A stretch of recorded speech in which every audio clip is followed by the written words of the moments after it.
Happy Monday. Good to see you again. It is the 15th day of June, 2020. I am Dan Kuntz. It's right smack dab in the middle of June, but we're right beginning another week of local television entertainment, local television information, and just plain local TV. It's also the last week of spring. The summer solstice comes our way this Saturday, and we are in finally for a change in the weather. What you see behind me is what we're going to get today. It's going to be cloudy. It's going to be cool. Going to be a little on the rainy side, but we start turning the page a little bit on Tuesday. Wednesday looking a little better. By the time we get to the weekend, it's going to feel like summer. We'll be kissing near 90 by Saturday and Sunday, and then all of next week, if the long-term computer models are all in agreement, we're in for a stretch of sunny and downright hot weather for all of next week. And we're going to start making that transition today. Complete forecast details are coming up. The folks who live in the Blewett Pass, Liberty, Teanaway area are breathing a lot easier today. They captured Jorge Alcantara Gonzalez yesterday afternoon, the Kittitas County Sheriff's Department. So that huge manhunt that was going on for nearly a month has come to an end. That'll be our lead story. When we get to the news, we got some sports to get to, getting more and more worried each and every day on the future of the Major League Baseball season this year. We'll have the latest on that. Plus, of course, Mike Bignotti's got an opinion. We got the obscure holiday today in history. And in the back half of the hour, it's back again this year. And it's going to be one of those very few events that have not really been affected by the COVID-19 crisis. I'm talking about the 28th annual Pike Minnow Derby, which is this weekend, Father's Day weekend, on the Columbia River. We love salmon. We don't like pike minnow. We want them out of there. It's your chance to win some prizes, and I had a chance to talk to Dan Feil, one of the organizers of the annual Pike Minnow Derby. We'll talk to Dan at the back half of the show. If you're ready for our Monday morning tour, let's get busy. Let's take you around the valley. As you can see, we have some light rain in pockets. It's certainly overcast, 52 degrees today. There's another wet Pacific weather system that's moving through the region today. So we're going to have some showers and some isolated rain here and there. And it can even spill over a little bit into Tuesday before we start making that transition onto Wednesday. And if you're, it's been such a cool and wet and windy spring, but boy, or Mother Nature's going to make a big-time comeback for you fans of sunny and warm, borderline hot weather. It's coming. It's coming by the end of the week. I can't wait to give you those details because I like it sunny and warm because I have air conditioning. Good view from our cross camera located adjacent to the cross at the tip of Wenatchee Heights. Camera 2 is Megan's choice. They always are after Valley High. Hey, hi Valley High. How are you? Yeah, I can't tell you how glad I am for you folks because, hey, it's got to be nerve-wracking to live in the Blewett Pass, Teanaway, Liberty area, knowing that there's a guy who many people in law enforcement believe murdered somebody and then is running around in the woods breaking into cabins. But they got Jorge Alcantara Gonzalez, so that's really good news. And a lot of the trails and campgrounds were closed during this manhunt, so it's good news for you folks. Again, that'll be our lead story here in just a couple minutes. Good morning to Valley High. Camera 3. Hello to, that looks like Leavenworth to me. That's probably our Tumwater Canyon camera, and we have it zoomed in quite a bit, or where is that? That's the Tumwater. Good for me. I got that one right. Every once in a while I get one right. Beautiful downtown Leavenworth, the Bavarian village, hanging in and looking good. That's an incredible view, and that camera is a long way from what you're actually looking at. Probably line of sight, that's at least 3-4 miles anyway. But that lets you know how cool those cameras are. That's not actually in the Tumwater Canyon itself. That makes no sense. It's just before you get into the Tumwater as we look down over Leavenworth. Good morning, Leavenworth. Camera 4. I'm excited. Where are we going? We're off to, that looks to be the Apple Annie's camera. Slightly different angle. You can see Mount Kashmir pretty much in the middle of your screen. Most of the time we have that tilted just a little bit more to the south, but we have it tilted more towards the Cascades so we can see the slope high above the Apple Annie's area. Pretty light traffic between Kashmir and Wenatchee. That's been the case for the last few months, although traffic is building up in intensity as people start gradually getting back to normal. Hello, Kashmir. Thanks for starting your day with us. By the way, we are the #1 rated live local television station between 7 and 8 a.m. in the greater Kashmir area. It's something I take with pride. I know there's at least 2 people from Kashmir watching this show right now. 5 minutes after the hour, let's take a look. That is the loop from the National Weather Service. Look at the I-90 corridor. This was taken about 15 minutes ago. It's really coming down along I-90 between Moses Lake, Ritzville, and right on into Spokane. As you can see, Wenatchee on your far left. Just a little skiff of rain here and there. And that's what we're going to have today. Light rain for most of the day today. It's going to be rainy today. A few stray raindrops perhaps on Tuesday. It's still going to be cool, cooler than normal, breezier than normal. But then starting really for us Wednesday afternoon, for everybody else right around Thursday and lasting right through the rest of the week. Lots of sunshine. We're going to warm up. Not very windy. In fact, we're going to have a big warm up. Look at this. Look at today's highs, mid-60s, maybe upper 60s with the Wenatchee Valley. Then you turn around and you look at where we're going to be on Saturday. There's a big temperature spike coming our way, and I am all for that because we have not had a long stretch of sunny and warm weather. We usually have at least one or two by this time of the year. Keep in mind it's still spring and will be for another 6 days. And then it gets really warm next week. It starts this week with the high pressure ridge building up, and then by the time we get to next week, as you can see, June 21st through the 26th, above normal temperatures for everybody in the Northwest. We are finally get to warm up, and it's about darn time. I like it sunny, I like it warm, I think most people do, and starting Wednesday and building up in intensity, big ridge of high pressure is going to move in. It's going to sit there for a long time. We are in for a long stretch of sunny and warm weather. Warm Wednesday, or warmer, I should say, might still be below normal. Thursday, we start climbing up a little bit more. In fact, from Patriot Plumbing, Heating, and Cooling, who gives your home a hug, here is your forecast. And again, cloudy today, a little rainy, high right around 68, 69. For the record, we hit 70 on Saturday and 69 on Sunday, so our continued cool June is still out there. Our normal high for this time of the year is about 78 degrees. So we're going to be below normal today with some light rain and then mixed in with some drizzles and some showers. And again, we'll get up to right around 69 degrees. No real wind today and no heavy rain, just light rain off and on throughout the course of the day today. Gradually, as you're sleeping, the clouds will begin to depart. We'll see some clearing overnight tonight with an overnight low right around 49. Still can't rule out a stray raindrop on Tuesday, especially Tuesday afternoon. As you can see, a little bit warmer, not much, but 71. That high today, tomorrow, and even on Wednesday is actually below normal. It's just going to feel so much warmer because it's been so darn cold. Wednesday is when we start turning the corner. Lots of sunshine at a high of 76 degrees. Quick heads up, though, it's going to be a little breezy on Tuesday afternoon and Tuesday night before we get the nice sunny warm and 76, which is about perfect. Good day to crack open all the doors and windows in your house. Well, not the doors. You don't want that. Maybe all the windows.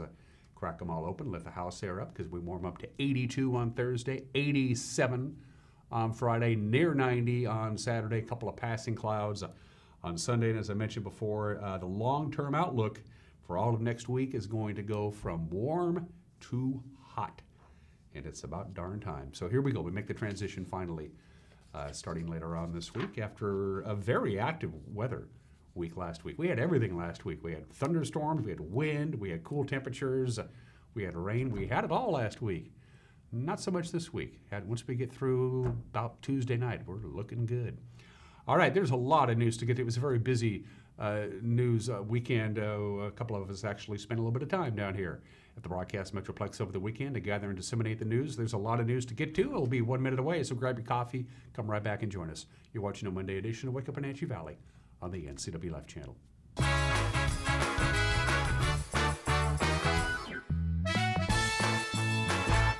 Hi, my name is Manuel Navarro, Chief Operating Officer at Columbia Valley Community Health. Patient safety is our top priority, including providing care that just can't wait. With enhanced safety precautions, we want to ensure you that we're able to continue providing safe and efficient in-person care at our clinic. From in-car check-in, ongoing screening, immediate rooming, your family can get the safe care that they deserve here at Columbia Valley Community Health. At Local Myth Pizza, we believe in real food, freshly prepared with only premium ingredients. Our cheeses are imported from Italy. Our sauces, dressings, and even our sausages are made in-house fresh daily. Featuring Northwest craft beers and 30 Chelan Valley wines and ciders. Family fun and amazing food. Eat local, drink local, and be local at Local Myth Pizza. Come see why Sunset Magazine says you can't beat Local Myth Pizza.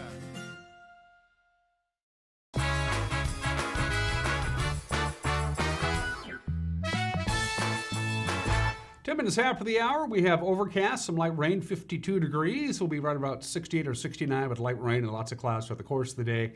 A little bit warmer, a little bit more sunshine on Tuesday, quite a bit of sunshine on Wednesday, and then we start warming up from going well below normal today and tomorrow to well above normal by the time we get to the weekend. Here's your headlines. The largest manhunt in Kittitas County history came to an end yesterday afternoon with the arrest of Jorge Alcantara Gonzalez. This is according to the Kittitas County Sheriff's Office. A local resident was walking into his neighborhood in the Teanaway area when he spotted a person inside the house of a neighbor and called 911. Officers from the Kittitas County Sheriff's Department, along with officers from the Forest Service and the Department of Fish and Wildlife, surrounded the home, at which point Alcantara Gonzalez surrendered without incident. This happened about 3:30 yesterday afternoon. Of course, Alcantara Gonzalez had been a fugitive since May 23rd. That's when he became the primary suspect in the disappearance of Ian Eccles, a 41-year-old from Kent who vanished near the town of Liberty around May 17th when he failed to meet friends for a planned turkey hunt. By the way, Eccles' body has not been found. A man who fell 25 feet into a rock wall while rope climbing at the Castle Rock Trail near Leavenworth had to be airlifted to Central Washington Hospital in Wenatchee on Saturday. His condition, by the way, is not immediately known. The Chelan County Sheriff's Office said the man's 15-year-old son was able to lower his unconscious father down to the trail and called 911. Chelan County Search and Rescue was among several agencies that responded, and they helped to carry him down the highway, down to Highway 2 on a wheeled litter.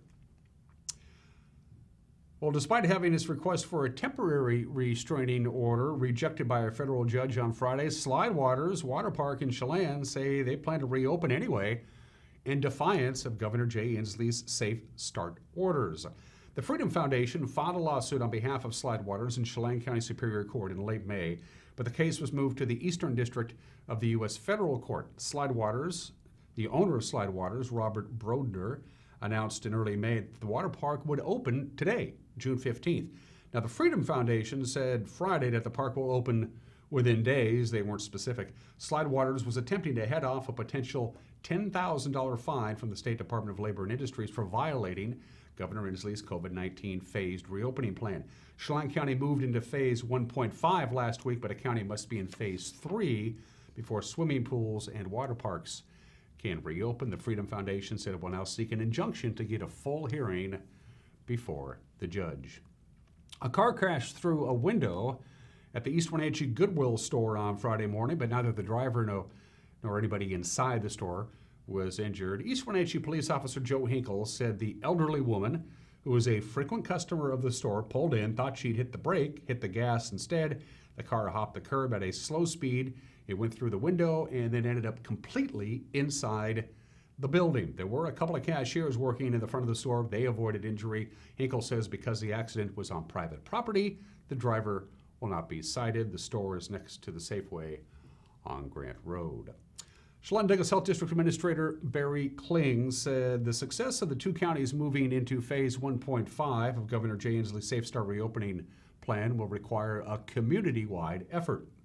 And that could set the stage for lifting more of the restrictions that were imposed in response to the COVID-19 outbreak. Barry Kling talked in a telephone interview with our very own news director Cal Fitzsimmons about phase 1.5. That's the health and the health district's role in enforcing, and why Chelan and Douglas counties lag behind most of the rest of the state in reopening. So we're going to need a lot of help from the business community, and the chambers of commerce are very active in this, but we're going to do our very best to make it happen. I think businesses are going to be very helpful because they realize that our ability to do this safely is what's going to let us reopen further in the future. And on the other hand, if we go backwards in the number of cases we have and other indicators, that we might have to close down again, and nobody wants that. So including the people at the state, they know that would be very difficult. So we really do need each other to do our best to make this work and keep it open. And are you expected as the health district to enforce a lot of the rules and regulations that come with each phase? Well, our position has been that with the extremely small health department we have, which, in recent years is cut in half, like many of those in the state, we don't have the capacity to do enforcement. So when we do see violations of the governor's order or receive reports of them, we forward them to the state and let the state take care of whatever enforcement may be needed. And as you know, LNI has recently issued some requirements that they're enforcing. So apparently the state is being fairly active. But, this isn't going to work or not work because of enforcement. We need a massive enforcement response that nobody is contemplating at all. Almost all of this can be achieved by cooperation, by people realizing they're part of a community and we depend on each other. When the district decided to apply for phase 1.5, why didn't they apply, or you apply, for phase 2? Well, the main problem we had in qualifying for an advancement of any sort is that we still have a lot of cases. Now, this week they've been down, and we really hope that continues. But until then, we had several weeks of increasing cases, and we were the second highest area in the state in the number of cases per 100,000 population. So the good news was we didn't have very many, and we don't have very many people in the hospital, so it wasn't like we were having a lot of severe illness, but still we were having a lot of cases. And we believe that would make it very difficult for the state health department to justify to the governor moving us all the way to phase 2. Our proposal, however, got pretty darn close to that. Did a lot of the numbers of positive cases that are being applied to that report the last 3 weeks or 2 weeks, weren't those a cluster of cases at a stimulus facility? No, that's just not true. If you take out all of the cases from congregate living facilities, whether they're long-term care or farm worker housing, our rates were still second highest in the state. So that was a part of that number, certainly.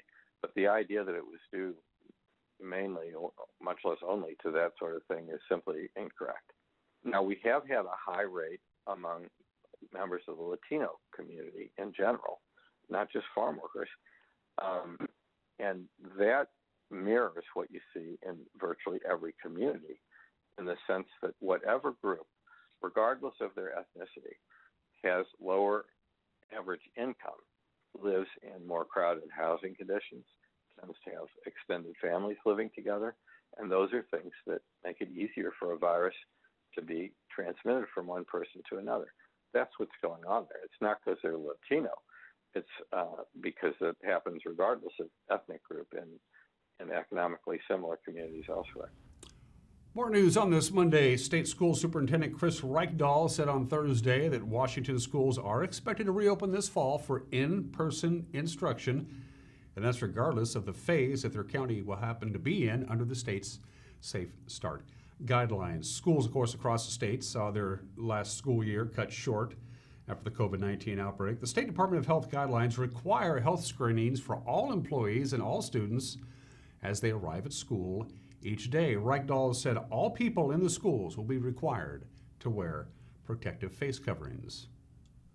Today, I am telling you that our top priority for this fall is not some modified schedule. We'll talk a bit about that. It is not alternatives to face-to-face learning, but in fact, we are telling you today that in partnership with the Department of Health, the Governor's Office, Labor and Industries, we built a policy framework that will allow for our schools to open across the state this fall.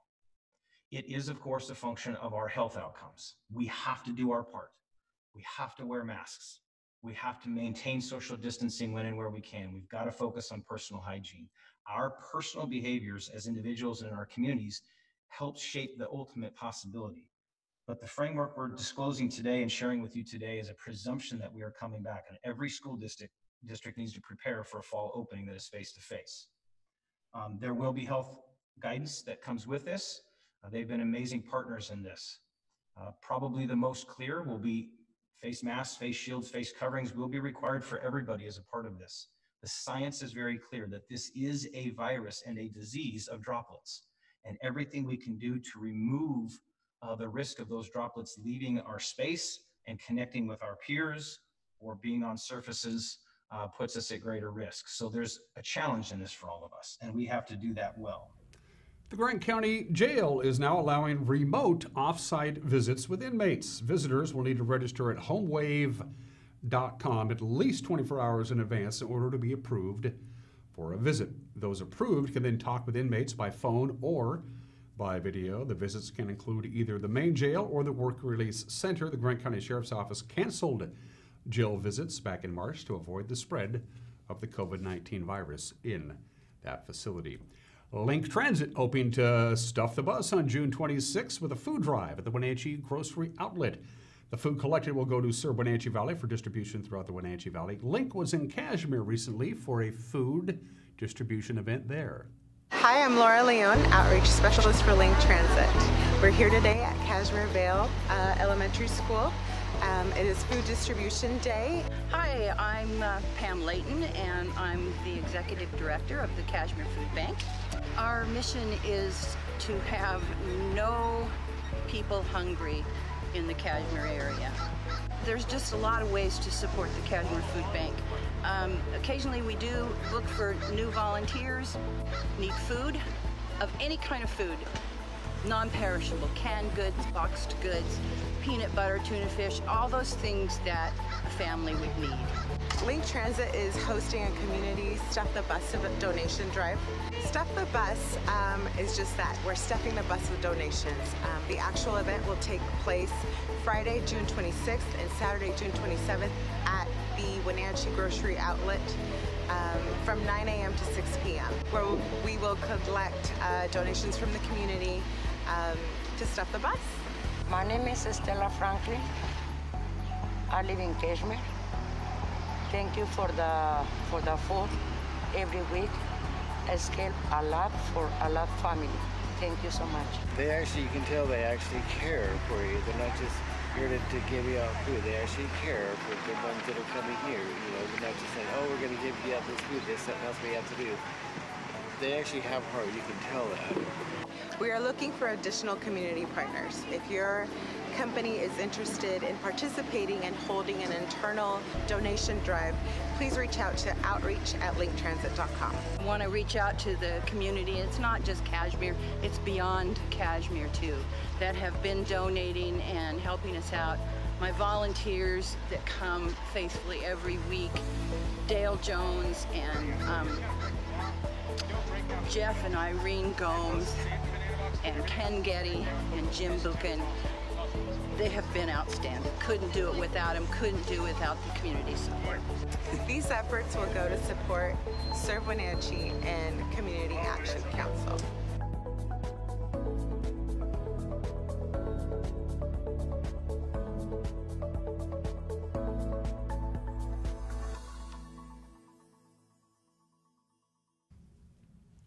And finally, on this Monday, the home security company Safewise has named East Wenatchee one of the 20 safest cities in Washington State. East Wenatchee ranked as the 18th safest city in the state for the year 2020. It's actually down one from its 17th place finish in 2019. The company uses FBI crime statistics and census data and bases its rankings on both violent and property crimes. By the way, Wenatchee, the 40th safest city in the state on that list. For the second straight year, safest city in the state, Snoqualmie, followed by West Richland, Camas, and Mercer Island. The company determined that Broadview Heights, Ohio, which is a bedroom community of Cleveland, is the safest city in the nation. And that's what's making headlines at just about 25 minutes after the hour. Told you it was a busy news day, and we'll have more news for you tonight at 5 o'clock, 6 o'clock, and 10 o'clock. And with the preview of the man himself, the anchor, Grant Olson. Good Monday morning. Coming up tonight on the NCW Life Evening News, after a cool and cloudy weekend, expect a warming trend as we make our way through this week. I'll have your complete north central Washington weather forecast, and Eric Granstrom will have a look at sports. That and all the day's news coming up tonight at 5, 6, and 10 on the NCW Life Evening News. We hope to see you then. Dan? Thanks, Grant. I like to watch the news every Monday through Friday, and I hope you do too. And if you have a news tip, you just want to drop us a line to say hi, we try and make it as easy for you as possible because this is as much your station as it is ours. You can go to our Facebook page, drop us a line via Facebook Messenger. You can also go to our website at ncwlife.com and click on the Contact Us icon, or you can submit a news tip via our website, or you can email us directly, news@ncwlife.com. We're going to take a break. We know what the NBA has planned for their postseason. Major League Baseball for their regular season, we haven't got a clue. It's not looking good. Sports is 1 minute away. You're watching Wake Up Wenatchee Valley on the NCW Life channel.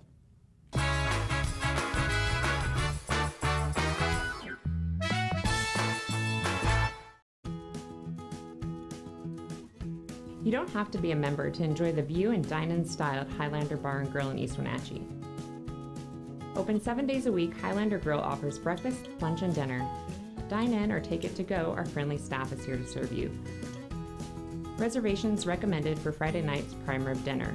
Call for live music dates. Hi, I'm Shalane, site coordinator for Highlander Grill. Give me a call to schedule your event today. I'm Tom from Alpine Air Heating and Cooling. At Alpine Air, we think of ourselves as customer service-oriented retailers. When you make an appointment, please visit our store, meet our people, see our shop. We are serious about heating and air conditioning. Carrier and Alpine Air are offering huge factory rebates and financing options for all your needs. Turn to the experts at Carrier and Alpine Air. Call for your free replacement estimate. Heat and air, call Alpine Air, 662-6846.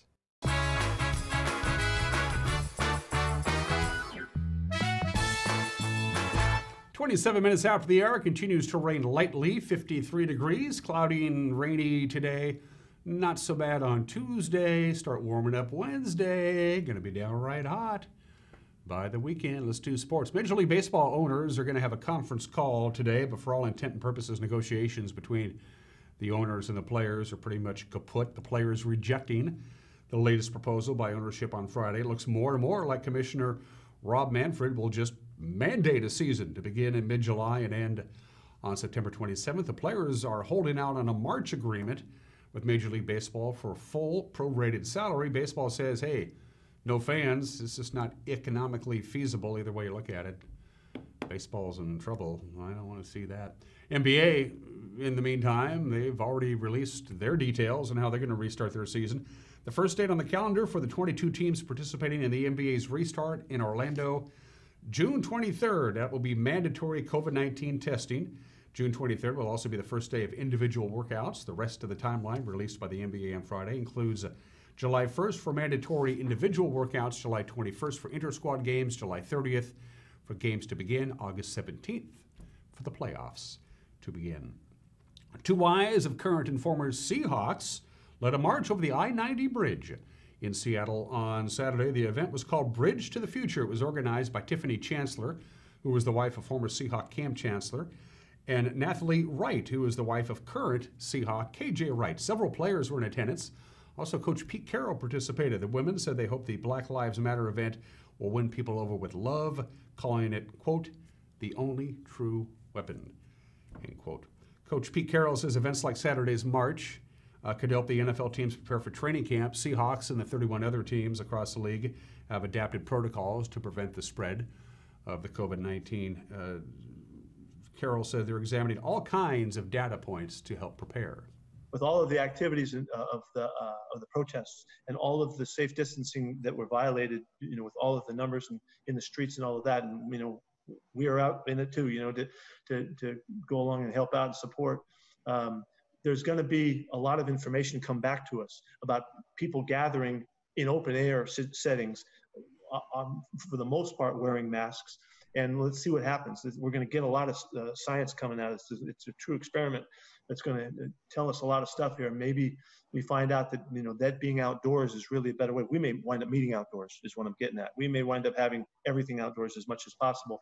If that's the case, we have time to get some feedback on that. And we're following the numbers like everybody else and trying to make sense of it. So. Now, King County just last week entered phase 1.5 in the restart program. That's allowed Pete Carroll and his coaching staff to at least go to the team's facilities in Renton as they continue to prepare for opening training camp in late July. We shall see. And finally, it's rather fitting that Quincy hired a new football coach with roots in the Caribou Trail League.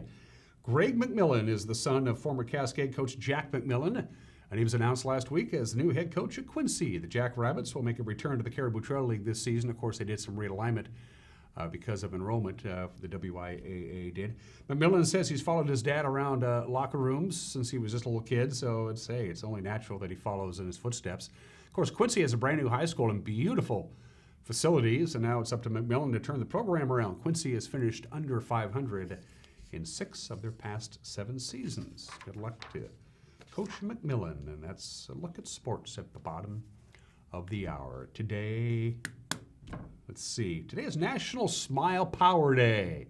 Yeah, the power of the smile. The smile is a powerful expression, and bottom line is researchers have proven that smiling really does increase your general attractiveness and likability between you and your fellow human beings. Smiling creates greater trust, increased cooperation. Smiling can help people relax and relieve stress. Smiling is just plain good for you.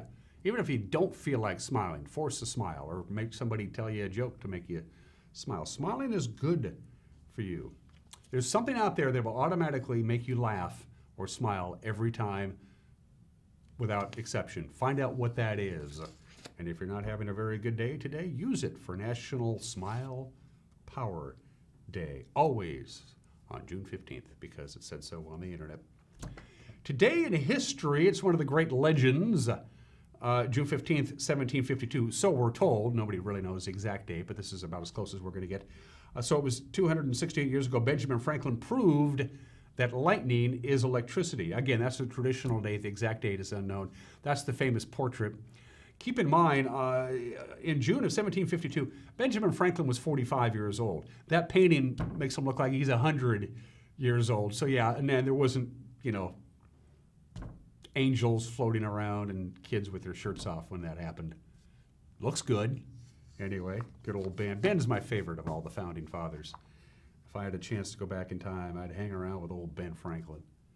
Happened on this date 268 years ago today. We always do states. Happy birthday, Arkansas. Not the best of flags, but we'll let it go.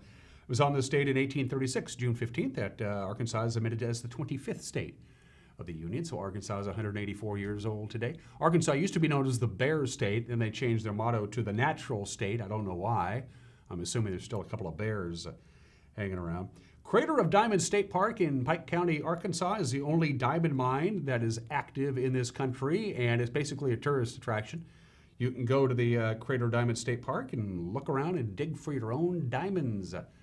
The 3 biggest diamonds ever discovered in North America were all found at the Crater of Diamond State Park, and it is technically illegal to mispronounce Arkansas. It's actually against the law. They passed a law in 1947. They said it was to preserve the heritage of Arkansas, and so they made it against the law to call it Arkansas. Apparently they didn't have much to do, state legislature back in 1947. Happy birthday to Arkansas. That is Point Roberts, Washington, and this little geographical anomaly came into being on June 15th, 1846, 174 years ago today. We signed the Oregon Treaty, the 49th parallel. Remember, it used to be 54-40 and fight. It wasn't working out. 49th parallel is fine. We'll just settle with that from the Rocky Mountains all the way to the Strait of Juan de Fuca. But they overlooked that little bitty section of Canada that stuck down there below the 49th parallel. The folks in Point Roberts have been given any number of opportunities to give up their American citizenship and just join Canada. They won't do it. Population of Point Roberts, 1,314. It may very well be the best gated community in the U.S. because the only way you can get out of Point Roberts to get to the other part of the United States by land is you have to go out of Canada, across, and then back into the United States. So yeah, it's a pretty secure little area because, well, there's Border Patrol guards all over the darn place, Point Roberts. And it was because of the 49th parallel and the Oregon Treaty that a few years later, the Pig War broke out. If you look at your screen there, the United States said, we want the blue line. Great Britain said, we want the red line. They thought they would compromise in the San Juans with the green line. It didn't work out. There was just a lot of ambiguity in the border. They didn't really figure out what to do with the San Juans after they signed the Oregon Treaty, and so both the British and the Americans claimed sovereignty over the San Juan Islands. And on June 15th, 1859, 161 years ago today, an American farmer shot and killed a pig that belonged to a British subject, and then they couldn't agree on how much the pig was worth. He said, "You shot my pig. You owe me money, man." He said, "I'm sorry." Things escalated. Americans demanded military intervention to protect the claims of their lands. The situation escalated. For about a dozen years, they had joint military occupation of the San Juan's Islands, but it actually worked out okay. This was supposed to be the pig war, but all they did, there's about 100 British and about 100 American soldiers, and all they did was hang around, drank, played some baseball. Park rangers said the biggest problem during the pig war, there was way too much booze available to these guys. It lasted for 12 years, and they said, "This is stupid. This is stupid." The pig war, which is very famous in the San Juan Islands, there's even a monument there, broke out on this date 161 years ago today. And it's a domed stadium. You can't have any rainouts, right? Sorry.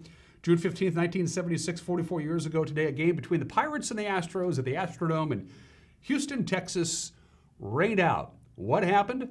Well, only the two teams, the Astros and the Pirates, made it to the Astrodome with about 20 fans. In the meantime, the umpires and stadium personnel couldn't get to the stadium because it poured rain, torrential rains in Houston all afternoon. It flooded the streets. They couldn't get to the ballpark.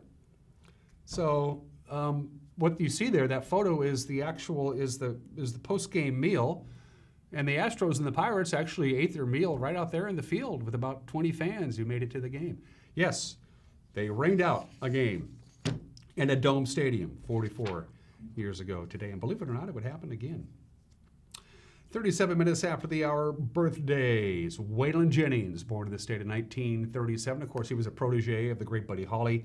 Buddy Holly produced his very first record. He hired him to play bass in his band. It was Waylon Jennings who voluntarily gave up his seat to J.P. the Big Bopper Richardson on that ill-fated flight back in February of 1953. One of the top country hit makers of the 70s and 80s, the original outlaw. We love Waylon Jennings. We lost Waylon Jennings to diabetes back in 2002 at the age of 64. Speaking of musical legends, Harry Nilsson. Everybody's talking about Harry Nilsson. Me and my arrow, without you, put the lime in the coconut, drink it all together. Harry Nilsson had a whole bunch of hits in the late 60s and early 70s. Never performed live, never even toured. But for a lot of musicians of his time and his age, he was a legend. And I love the music of Harry Nilsson, born in the state of 1941, died very young at the age of 52 in 1994. Peter Norman. You know who this guy is? I'm going to introduce you to Peter Norman. Normally we don't show video when we do birthdays. Peter Norman is the third guy in one of the most famous athletic pictures ever taken. Of course, as you know by now, at the 1968 Mexico Olympics at the 200 meters, in the final, Tommy Smith and Juan Carlos were in the top three. The guy who finished second was Peter Norman from Australia. Peter Norman became very good friends with John Carlos and Tommy Smith. Did we have the video, Megan? Oh, yeah, she didn't know it came with the video. It's still loading. Anyway, Peter Norman, as you know, Tommy Smith and John Carlos, when they got back to the United States, they were ostracized. They were kicked off the Olympic team for doing a Black Power salute. One wore one glove and one wore the other glove. There is the final. Both gloves that John Carlos and Tommy Smith wore at the medal ceremony were provided by Peter Norman. They told Peter Norman what they planned to do, and Peter Norman said, "I believe in human rights everywhere." He goes, "Why don't you wear a pair of gloves?"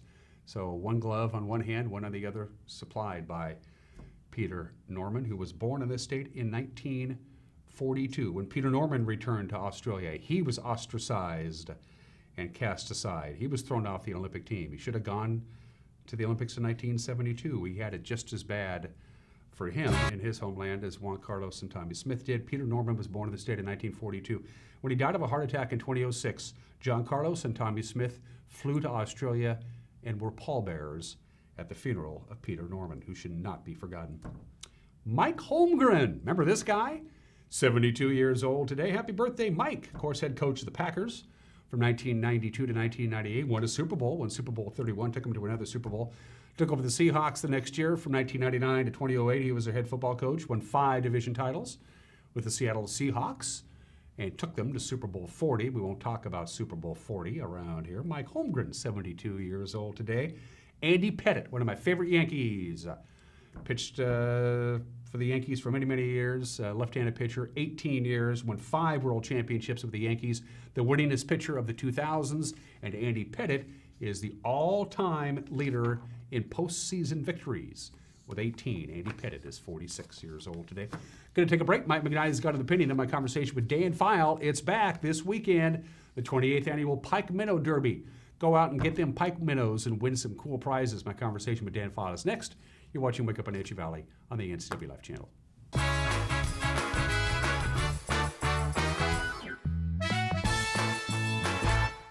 Hi, my car's making a funny noise.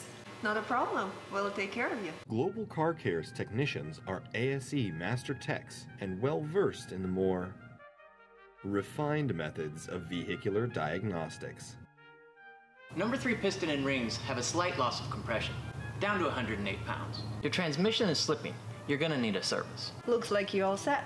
These guys? They're good. Oh, and your spare is flat. Global Car Care, Wenatchee's top shop. What's your auto-mocha emergency? It's a Frappuccino mocha with whip. The espresso shakes are my most favorite because I can get any flavor. Peanut butter chocolate for pita. Definitely the espresso shakes. My favorite is the mocha for pitas. A peach Red Bull.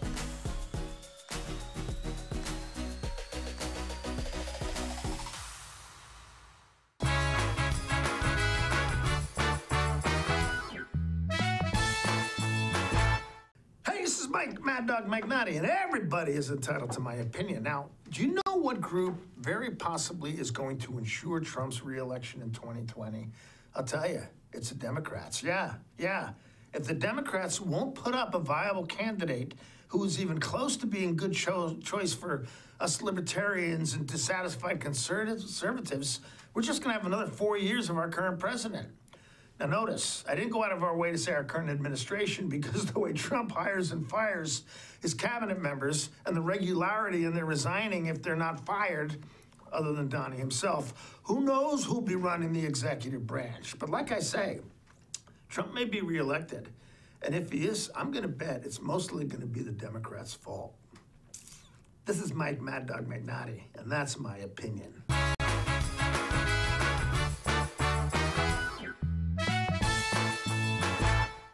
Doghouse Motorsports just won Best Motorsports Store for the 6th year in a row.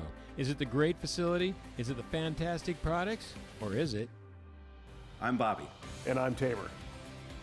I'm Mike. And I'm Glenn. Hi, I'm Todd. I'm Jeff. And this is the Doghouse Service Team. Hi, I'm Dee. And I'm Dwayne. And I'm Kathy. Come on in and experience the Doghouse. Are you in the Doghouse? Hey folks, Carrie from Blueberry Hills in Manson. Remember the good old days? Sunday supper at Grandma's and the best recipes being passed down through generations? Well, come on out to Blueberry Hills and find amazing food with huge portions at family-friendly prices. From Benedict's to burgers to fresh fruit pies, there is something for everyone. Don't miss Blueberry Hills, where you pick, you sip, you eat, and you visit. wildaboutberries.com.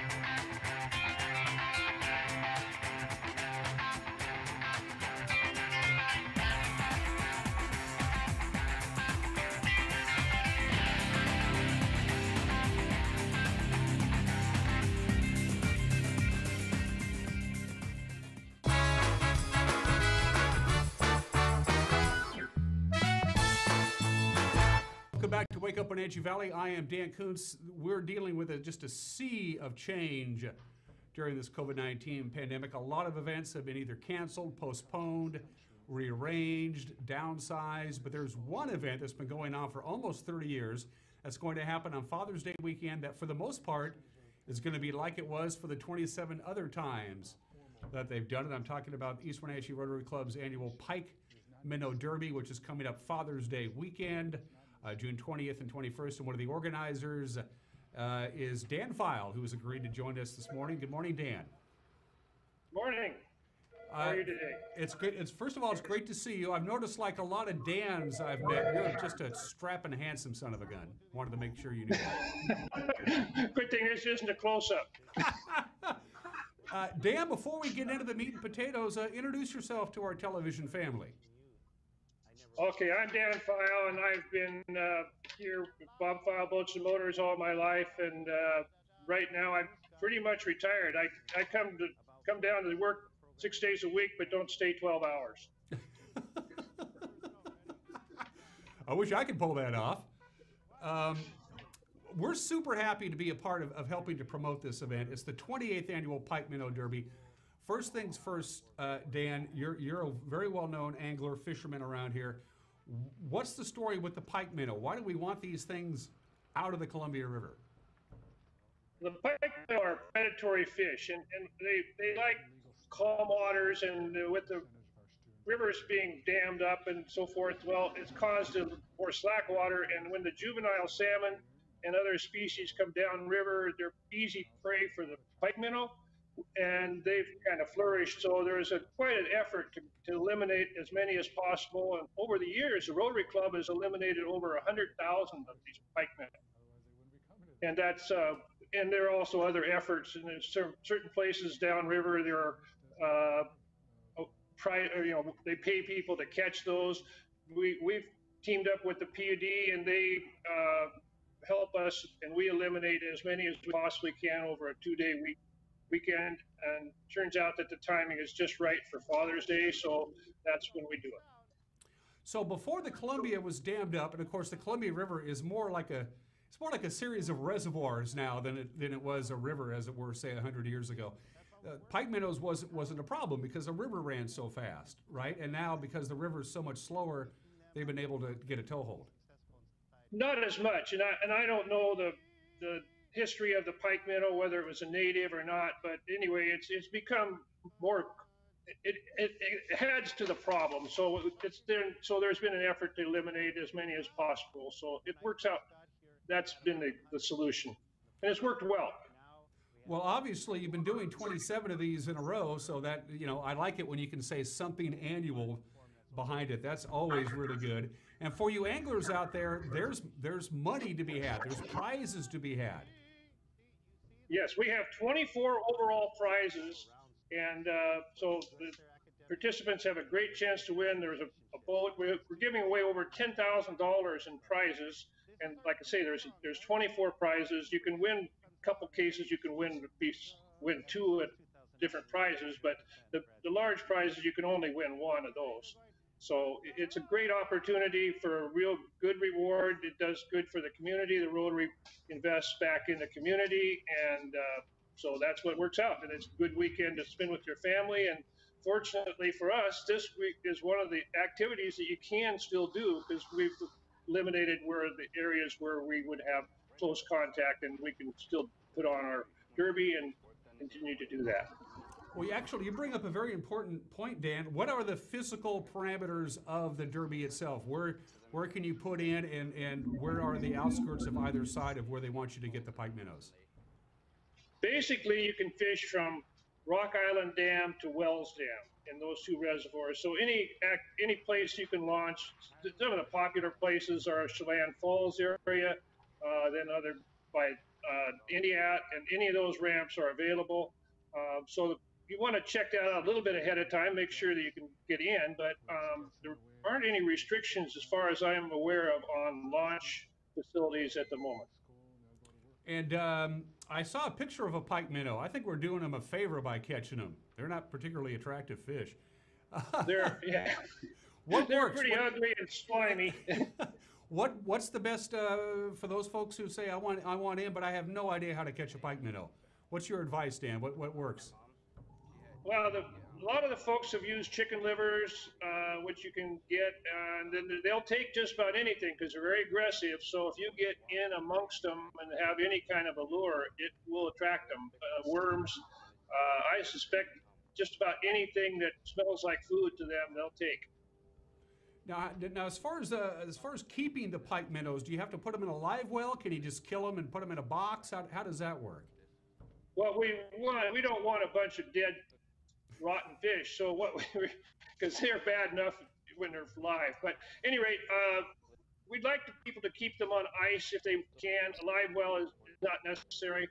We don't need them alive, but oftentimes we get them and they're flopping all over. But ice is a preferred way for us, and just don't let them spoil. Bring them in. We have the weigh stations open. They're open from 9 to 7 on Saturday and 9 to noon on Sunday. So you can bring them in a couple times, take a break, and get the fish in so that they don't turn bad. You don't want them in your boat that way anyway. I'm like a lot of people. I love to fish, but I really love to catch fish. And what I'm finding out from you, Dan, is if you find a bunch of pike minnow hanging around together, you're going to get some fast action, right? If you find that bunch, you will certainly. Some of the fishermen are incredibly good at it, and it takes a little technique, but I think once you get onto it, it's fishing it and catching. It's not a case of just fishing and standing there with a sandwich in your hand and your pole in your other hand. And there is a prize, because every angler out there likes to brag about the big fish that they caught. There's an actual prize if you bring in the single largest pike minnow, right? The largest fish is worth $150. Second largest is worth $75, and then $50 for the one after the third largest. And then if you catch the most weight, that's $300, and there's 5 prizes, and they go on down. Pardon me, yeah, 5, and they go on down from there. Now, for those, as we mentioned before, the Pike Minnow Derby is this weekend. It starts out Friday, June 19th at 6 in the evening, runs through Sunday, Father's Day at 11:30 in the morning. Outside of this time frame, if you're out and about and you're fishing at the Columbia, they still want you to catch pike minnows and get rid of them, right? I'm sure you can. It doesn't, really, that's probably the only rule we have is that you should fish in those parameters so that it's fair to the other fishermen. But I'm sure if you catch a pike minnow, they really prefer you don't return it live back to the water. That makes perfect sense. Dan Feil, give me the meat and potatoes. How do I get involved? Where do I get my tickets, sponsors, all that cool stuff, Dan? Okay, we have the PUDs, the Chelan County PUD is our main sponsor. The Douglas County PUD also contributes. And then you can purchase tickets at Hooked on Toys, Buy Mart, and Bob Feil Boats and Motors. And then if you can't get in to get one, if you go fishing and bring your fish in to a weigh station, we will send you a ticket at the point when you bring them in, and you can get it then. We prefer you do it earlier because we need to run these through a computer, but that's the basic setup. And you just come to either the Rondo River Park up at the Rondo or to the Rondo Boat Street ramp, well, I guess we still call it, but it's behind Pybus Market. So you can come there, and that's our 2 weigh-in stations, and we will weigh your fish, and if you haven't purchased a ticket, we can sell you one. Are there special rules or things that kids need to know about this? Because this sounds like a wonderful Father's Day thing to get the kids out in the boat with Dad and Grandpa and catch some pike minnow. Well, kids fish for free if they're with an adult that's purchased a ticket. So any youngster can, I believe it's under 14 or 15. I can look, but anyway, they get a free ticket. They have to have a ticket to be eligible for the prizes. So we want to get a ticket at the same time when you purchase your ticket for the adults. But if they want to participate, it's a great opportunity, and we do have prizes for youth, and they're not insignificant either.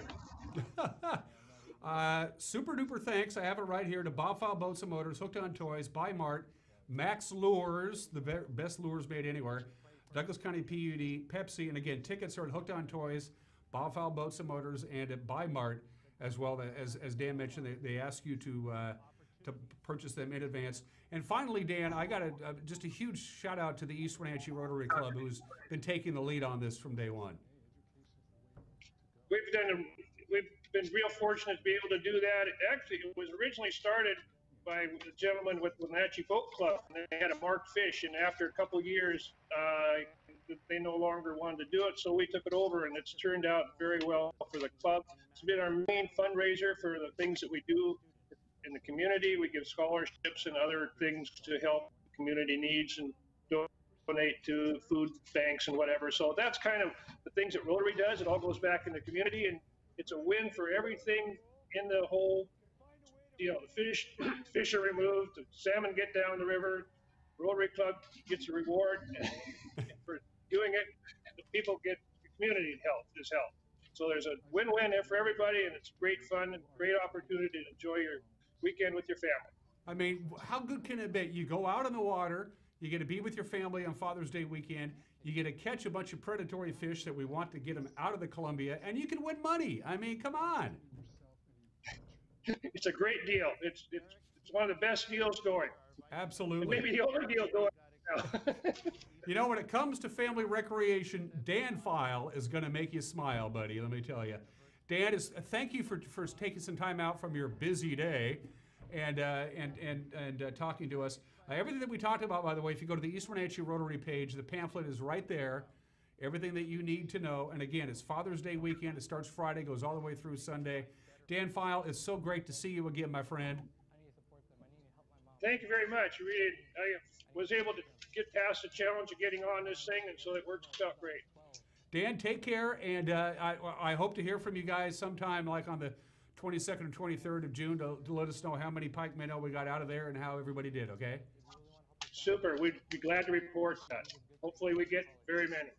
Dan Feil with the 28th annual Pike Minnow Derby, which again is Father's Day weekend. Dan, it's good to see you. Take care, my friend. Bye. Have a nice weekend.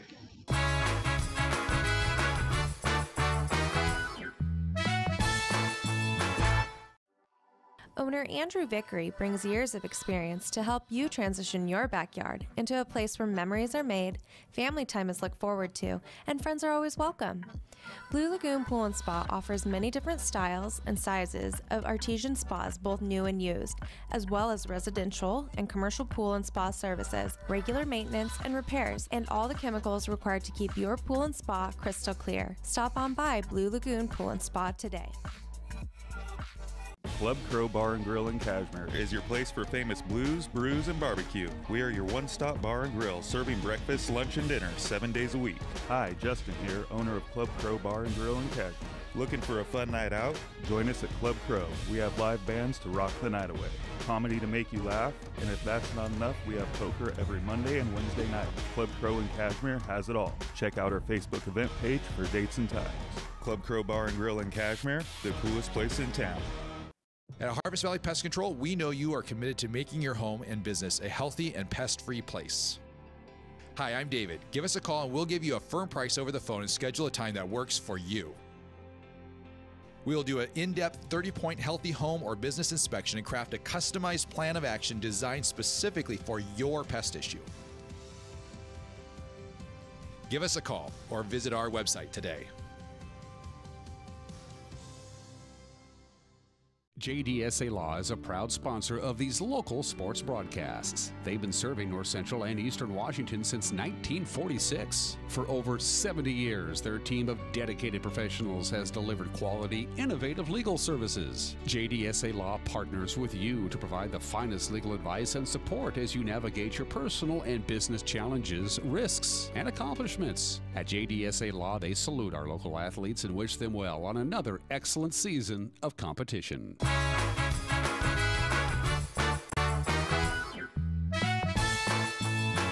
And we are back on this Monday edition of Wake Up Wenatchee Valley. The forecast is looking good. Finally, we're going to have some sunny and warm weather, and that's going to stick around for a little bit. Now, going to be cloudy and rainy all day today. High of about 69, 49 or so for the overnight low tonight. Mixture of clouds and sun Tuesday, a little bit warmer, but you see those highs, 69, 71, 76. That's still below normal. That's still not up to normal. Normally, we're in the upper 70s, like 78 or 79.